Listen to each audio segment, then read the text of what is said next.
il y a eu tellement une démonisation de Jovenel, indépendamment qu'on aime ou qu'on n'aime pas qu'on Jovenel, soit pour ou contre, une démonisation progressive de Jovenel Moïse en lien avec ses décisions prises par rapport à certains intérêts économiques qui touchaient certaines personnes. Cette démonisation a été dans les médias où est-ce qu'on a acheté des journalistes, etc., où est-ce qu'on a pris les faits, puis on les a mis par-dessus bord, où on a mélangé à peu près tout.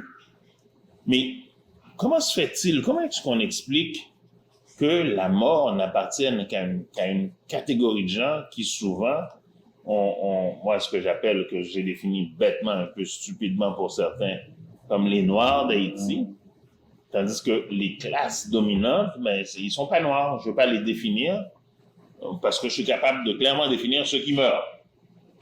Ceux qui sont dans la misère, ce sont les Noirs.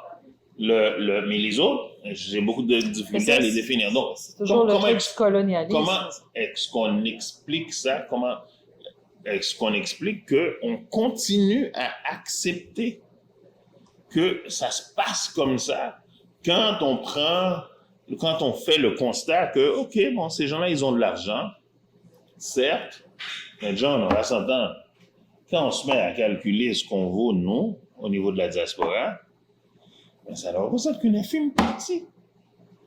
Que la classe, qu'on appelle la classe économique, la classe pseudo-bourgeois, la bourgeoisie, quelle bourgeoisie? Ouais.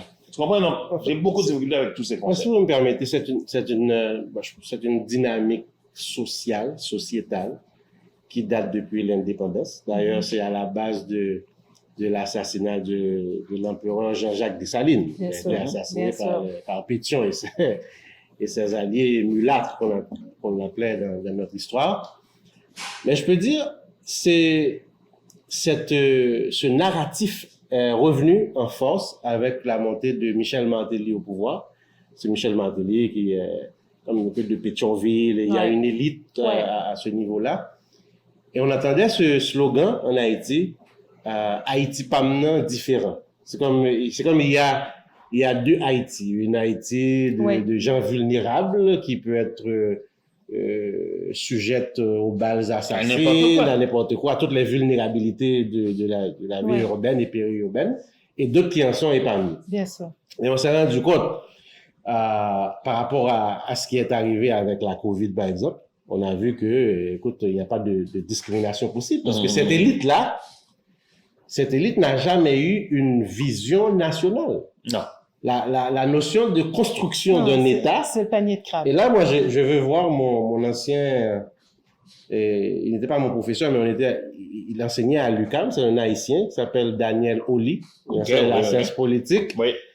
Et quand j'ai fait des discussions avec lui, à l'époque, je me rappelle, en 2012, il me disait, écoute, John, il faut prendre l'analyse sur le fait qu'Haïti n'existe pas. Et puis là, c'était tellement choquant.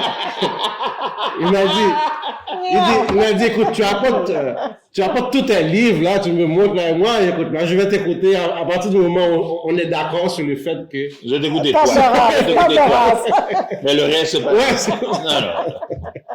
Mais donc, pas du tout. Donc,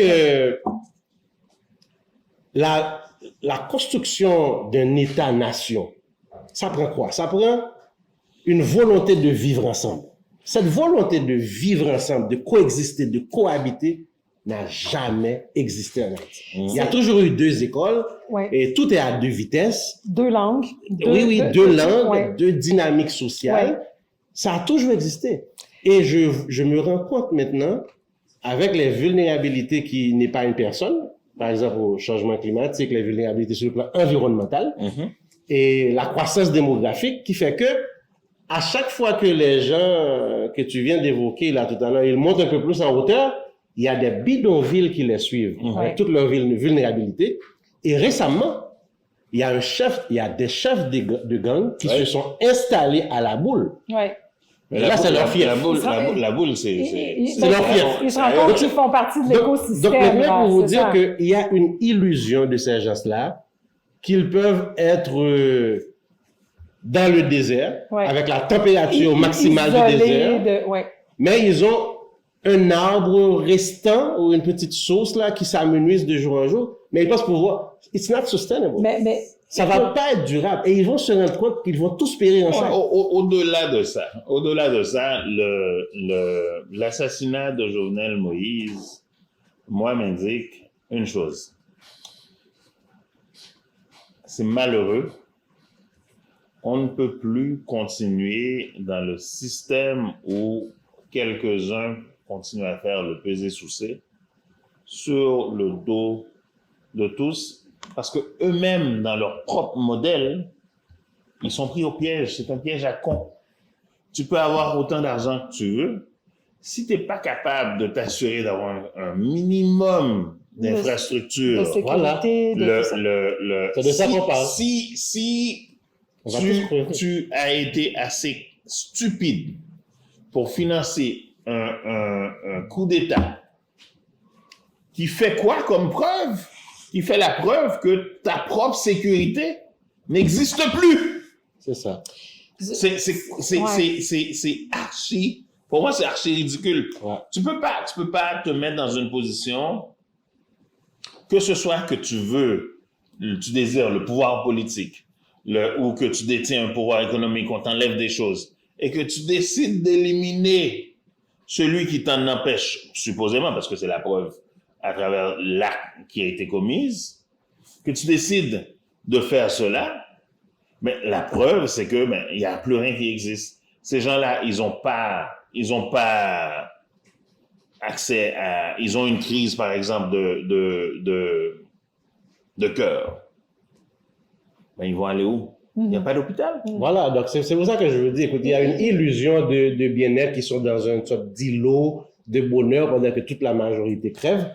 Ils vont le voir. Parce que même leur stratégie d'affaires, c'est sur le bord de mer. Les ports sont où? Les ports sont au milieu des bidonvilles, au milieu des gangs.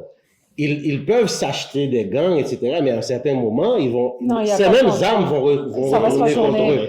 Donc, le défi aujourd'hui, moi je pense, c'est bien regrettable ce qui est arrivé. L'assassinat de Jovenel Moïse, ou la mort de Jovenel Moïse, est aussi le symbole ou le signal ultime de la mort de l'État. C'est pas seulement le chef de l'État qui est mort. Aujourd'hui, il n'y a aucune institution républicaine qui tient debout en Haïti. Pas de parlement, pas de justice, mais en Haïti, je veux juste revenir un pas en arrière parce qu'on parlait de cette espèce de système ou de société à deux niveaux. Et moi, je vivais en République dominicaine au début des années 90. Et comme il n'y avait pas à l'époque de consulat du côté dominicain, j'avais régulièrement affaire à Port-au-Prince. Et déjà, pour moi, c'était flagrant, malgré une certaine pauvreté qui sévissait en République dominicaine, le contraste quand j'arrivais du côté haïtien de cette opulence d'une part et de cette extrême pauvreté d'autre part qui, dès qu'on traversait la frontière, c'était beaucoup moins flagrant, c'était moins évident. La même chose, quand on survolait en avionnette, on voyait tout de suite où était la frontière avec Haïti, parce que de ce côté, il y avait une déforestation, il y avait, tu sais, déjà le système à deux niveaux était bien évident. Alors, je ne peux qu'imaginer que ça s'est amplifié. C'est ce que nous montrent aussi les événements actuels. Mais pour revenir à cet espace où on a, en fait, enlevé la valeur à la vie, enlevé la valeur à l'État, moi, ce que je trouve intéressant de regarder là-dedans, c'est que on a eu, dans une autre époque, la Révolution française, on a eu la Révolution en Haïti, Allez voir, s'il te plaît. et on se retrouve à ce moment-ci dans l'histoire où on a aussi la France qui impose la fameuse passe sanitaire et où ça, tu sais, il y a un mouvement là, qui est en ébullition, et un assassinat du côté du chef de la République haïtienne. C'est comme si on était à un autre tournant de l'histoire. Mais il y a deux choses. Actuellement, on a absolument besoin, entre Haïtiens, de comprendre qu'est-ce qui s'est passé et qui est responsable de cet acte afin que cela ne se reproduise plus jamais. Parce que, effectivement, le problème que ça a laissé, c'est que même certains qui disaient à un certain moment que Jovenel Moïse étant illégitime parce que il avait terminé son mandat. Mais c'est une interprétation de la Constitution qui disait qu'il avait terminé. D'autres arrivaient avec des contre-arguments pour dire que non. On n'avait pas commencé à date, Ceci etc. étant dit, sur cette base-là, même ceux qui étaient contre, qui voulaient qu'il parte, reconnaissaient que la présidence existait encore comme institution. Bien sûr. Le reconnaissait de facto en disant qu'on ne reconnaît pas ce président, c'était reconnaître le président. Mais bien sûr. Donc, il y a quand même quelqu'un en place. Comme il restait encore cela, les premiers ministres sont haïs, il n'y a plus de députés. Non. En fait, il ne reste rien. Il y a 3 personnes qui se disputent le pouvoir. En fait, ces gens-là ne sont pas légitimes. Il ne reste plus rien. Donc, comment est-ce qu'on va pouvoir regarder à trouver une solution pour l'intérim sans tomber dans la possibilité d'une prise de contrôle par un autre groupe? Non, les étrangers, John te le dit très clairement, je te le dis, demandez à n'importe quel haïtien, en fait, les étrangers peuvent rester chez eux ce coup-ci. Parce que le bordel qui a été foutu en Haïti, même si c'est les étrangers qui l'auraient commandité, mais on aimerait, pour une fois, trouver une façon entre Haïtiens de le résoudre parce que il n'y a plus d'argent en jeu, nécessairement, comme en 2010. Il n'y a plus d'argent en jeu comme à Petro-Caribé, où est-ce que le Venezuela nous avait tout donné ce qu'on avait besoin pour nous aider à sortir de. Il n'y a que la dignité haïtienne qui reste à sauver. Ouais, et pour renforcer ce que tu viens de dire, j'ai eu un appel ce matin avec quelqu'un de Washington là, qui est impliqué. Et pour une rare fois, j'ai dû élever la voix parce que il y a un truc plein. Oui, j'ai dû élever la voix. Et elle était comme, elle dit, ouais, non, mais là, c'est comme, ça va trop loin. Il ne reste ça plus rien. Ouais. S'il ne reste plus rien, au moins, ayez conscience de votre échec. Et laissez-nous un peu. Donnez-nous un espace. Oui. Et là, c'était comme, c'est la représentante des nations, de BINU, la mission des Nations Unies, qui, le cadavre encore chaud du président de la République est allé dire, écoute, les élections, c'est pour septembre. Ouais. Pour eux, c'est important. C'est-à-dire, leur agenda, il y a des enjeux, aucune considération pour la vie d'un homme qui symbolise l'État. Moi, j'ai jamais supporté Jovenel Moïse. Mais c'est mon chef d'État, illégitime ou pas, c'est le symbole de la nation. On ne pourra jamais enlever à Jovenel Moïse. Jovenel Moïse n'avait pas besoin d'être président. Contrairement à certaines personnes qu'on a vues accéder à la présidence ou qu'on a toujours craint que quand ils accèdent à la présidence, que leur intérêt premier, c'était « Oh, je vais me mettre de l'argent dans mes poches. » Moi, personne. Un peu comme un Trump, en fait.